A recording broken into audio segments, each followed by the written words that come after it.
Hello everybody, this is Brandon with expeditiousfool.com, putting mindfulness in motion. And I've posted something recently that's gotten more flack than anything that I've posted so far across different social medias. First and foremost, I want to say, whenever I trigger somebody, I'm excited, I'm happy, because that's uncomfortable. And that's the point. When I post something, I'm not ignorant of the language. I'm not not cognizant of how people can interpret it. It's meant to do that. So the post I'm talking about talks about you're not overwhelmed, you're lazy, and then it talks about a daily discipline routine.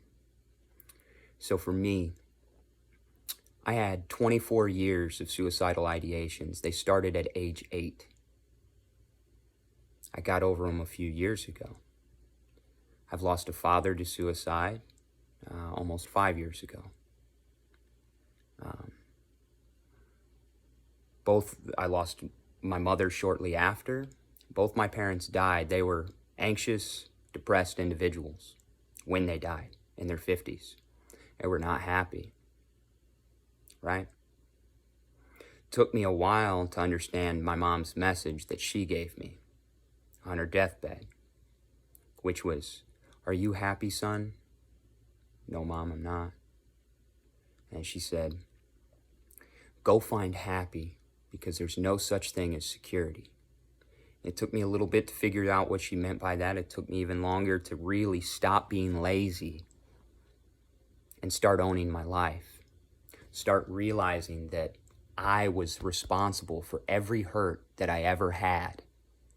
Every feeling that I thought I was overwhelmed. Now I teach people how the brain and your emotions really aren't important, because they're not. They're secondary, based off of a response, and we can control that through our breath, meditation, and yoga.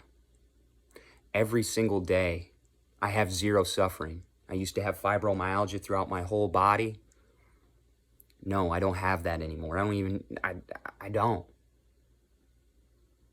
I don't have mental suffering anymore, any. Now, does it take more than just performing breathwork, meditation, and yoga? Yeah, it takes surrender to a higher power as well. That's the step most people are missing in spirituality. Truthfully, if you had that, I wouldn't be able to trigger you by a meme. That meme you would take honestly and be like, well, I'm doing that, or I'm not doing that, or, oh, snap, he's speaking some truth. Maybe I need to do that, because a lot of people found truth in this same meme. Some people on that same meme have been like, hey, you have saved my life. I do this daily, every day, all day, 7 days a week.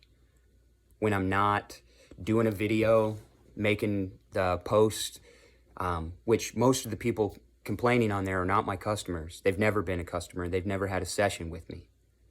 So you're looking at my free content that I put out all day long and trying to distract from actual people that are getting value from that.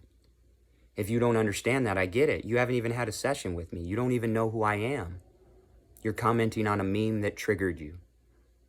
You might think you're standing up for others. No, you're enabling it. And when you truly understand the ego, you don't try and enable an ego anymore. Why? Because that will just keep leading them down a path of delusion, right? So quit being lazy. If you feel like you're overwhelmed, no, you're not. You're attaching too much to your body, you're attaching too much to your mind, and you're neither of those things. If you find that suffering, by all means, try breathwork, meditation, and yoga every single day. If you don't know how to do it, excellent. That's why I've created a business. There's also a lot of free resources. There's Google, there's YouTube, there's books. You can check them out from the library without spending a dime. If you want my individual instruction, you can come to me and I would love it. I've even created my own style of yoga, which I'm going to release here shortly. And that's okay. You don't have to go by me. You don't even have to remember my name. At this point, I do not even operate by my own desires. This is sources work through me. So that's why I can stand firm in it. I understand true compassion. I understand self-realization, transcendence of self. Most in the West do not. If I'm honest, A lot in the East do not. That's not to build myself up, because like I said, there is no self right now. Everything that I do is based off of my help for others. Totally. So if you think I don't understand suffering or depression or anxiety, I definitely do. I'm on life path 11. I've had more than most could even dream of. Lost most of my family, struggled with depression, anxiety, fibromyalgia, been homeless at least 5 times in my life.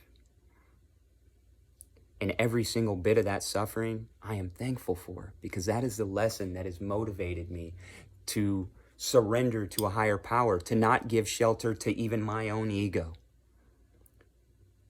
To realize that I didn't know shit, that way I could start learning. Empty my cup. I studied Eastern philosophy for about 2 decades and really didn't start to grasp it until the past couple years, when you learn how to surrender. So I get that some of my posts might be triggering. I get that. Good. Be triggered. Be motivated to make that shift. That's what I had to do. And that's the only thing that made the difference. That is literally what pulled me from the ledge. And each and every morning I do my practices. Each and every day I do practice all throughout when I'm not directly working with someone. This is my encouragement. Don't get triggered. Lean in. Step up. Lean in. Step up. Don't be lazy.